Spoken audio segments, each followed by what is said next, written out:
Hi, this is Jim McClafferty, founder of Brain Parade, and today we're going to talk to you a little bit about the lessons functionality in the new version of See.Touch.Learn Pro. So if you look on the lesson side, you can see that they're organized differently. You can group and sort them by lesson type, by library. You can swipe up and down so you can scroll through that. If you click on a particular lesson, you can play the lesson the same way that you normally would. You just get there a little bit differently. It functions exactly the same, so it's exactly the way that you're familiar with. What you can do when you want to create a new lesson, you see up on the top right here, there's the ability to create a new lesson. You'll see the familiar screen after this, but first you want to give it a name. So let's just call this Jim's lesson number 4.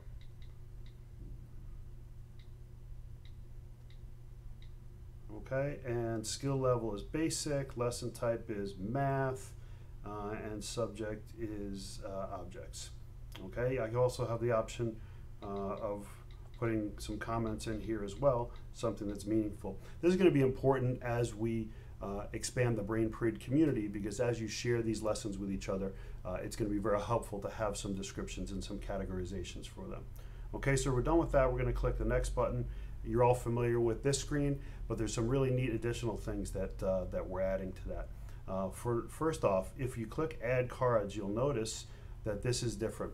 These help overlays, by the way, you can turn them on or off with the question mark up in the top right-hand corner of the screen at any time.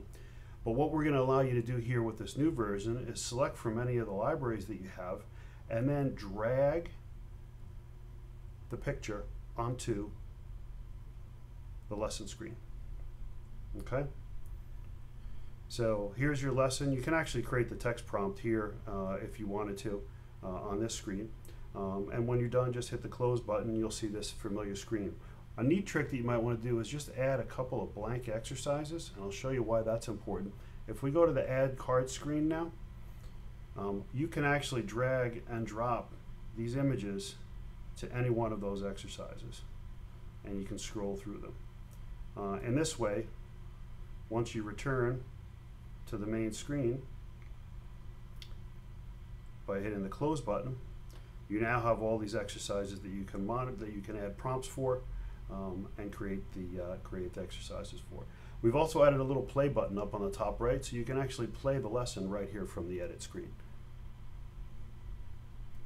Another feature that you may not have noticed is a little plus sign up here. You can actually create folders so that you can organize your lessons more effectively. So if we just click on that plus button, we're going to give this a new folder name, and I'm going to call it, I'm going to call it math.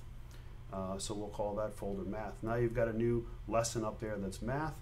I can take this lesson here and the same thing, just hold it, drag it, and drop it into math. Now it's actually copied it in there.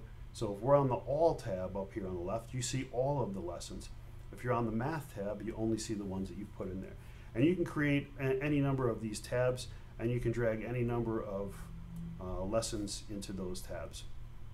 So the other thing that's going to be really important is the ability to share lessons. We'll talk about that in the video that covers the community.